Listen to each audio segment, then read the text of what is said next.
When someone says, "We should hang out at your place," something shifts inside you. Your body tightens. Your mind starts calculating. And suddenly, your home doesn't feel safe anymore. Not because you dislike people, but because inviting someone in feels like lowering a boundary you didn't know you had.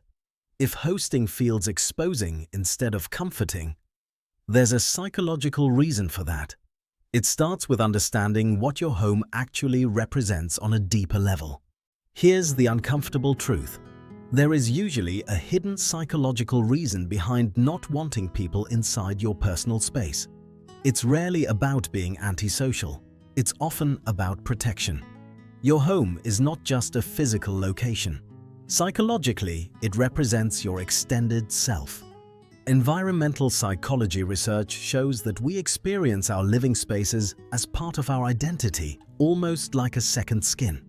So when someone enters your home, it can unconsciously feel like they are entering you. And that triggers defense systems you didn't even realize were active. One reason might be control. When you meet people outside, you can leave whenever you want. At home, you are the host, the regulator, the emotional manager of the room.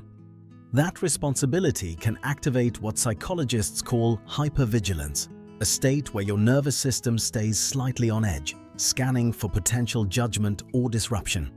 You're not relaxing, you're monitoring. Another layer is fear of evaluation. Social psychology has long studied the spotlight effect, our tendency to overestimate how much others notice and judge us.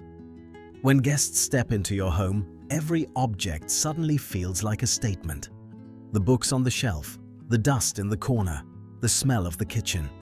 It becomes an unspoken biography you didn't consent to publishing.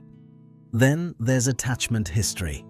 If you grew up in an environment where privacy wasn't respected or where home felt chaotic rather than safe, you may have learned to guard your space intensely.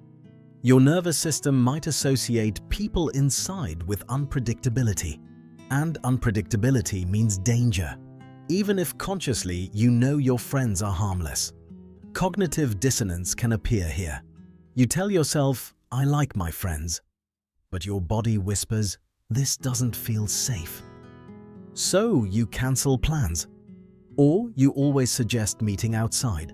Or you keep visits short and structured. Not because you don't care, but because your system is trying to preserve equilibrium. Interestingly, people who dislike having guests over are often highly sensitive to environmental stimuli. Noise, movement, subtle changes in energy. When someone else is in your space, your brain has to process more variables, more unpredictability, more emotional data, and that drains you faster than you admit. But here's the twist.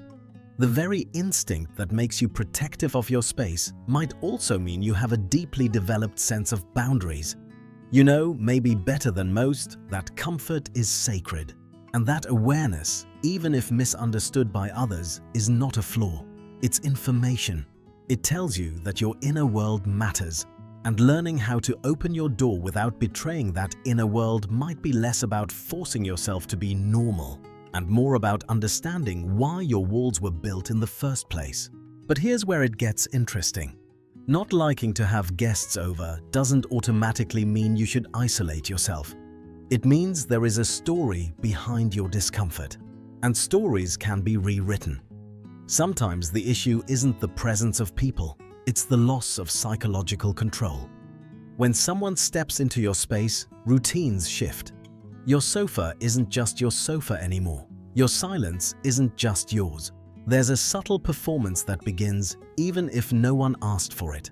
You become slightly more alert, slightly more curated, and that micro-performance is exhausting. Behavioral psychology calls this impression management. We constantly adjust ourselves to influence how others perceive us. At home, that effort can feel amplified because the environment is so personal. But what if the solution isn't avoiding guests? What if it's lowering the performance? Letting the dishes stay in the sink? Admitting, "I get tired easily, so I might keep this short." That small honesty can regulate your nervous system more than forced hospitality ever will. There's also something deeper. For some people, solitude is not loneliness, it's regulation. Your brain may associate empty space with safety and clarity. Research on introversion shows that social interaction, even pleasant interaction, consumes more cognitive energy for certain temperaments. So when you protect your home from frequent visits, you might simply be protecting your recharge cycle. And that's not selfish, it's biological. Still, complete avoidance can slowly shrink your world.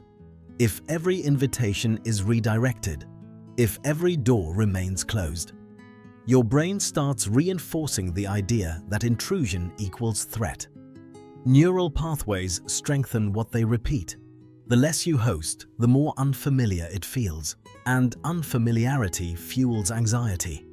Growth usually lives in calibrated exposure, not in forcing yourself into weekly dinner parties, but maybe inviting one person for 1 hour on your terms, allowing your nervous system to learn that nothing catastrophic happens, that your identity survives someone sitting on your couch, that your space can expand without dissolving. There's a quiet strength in someone who chooses carefully who enters their world. It signals discernment, depth, intentionality. The problem isn't disliking guests. The problem is when fear makes the choice instead of you. Because then your walls are not boundaries, they are prisons, and boundaries are flexible. Prisons are rigid.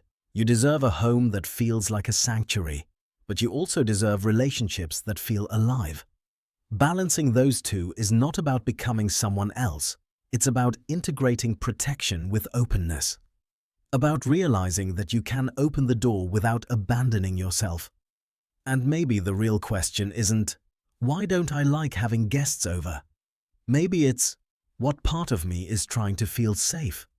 When you listen to that part instead of judging it, something softens. The walls don't disappear, they become doors. And doors, unlike walls, are meant to open and close. If this resonated with you, share your experience in the comments. Sometimes discovering we're not the only ones who guard our space so carefully is the first step toward feeling less alone.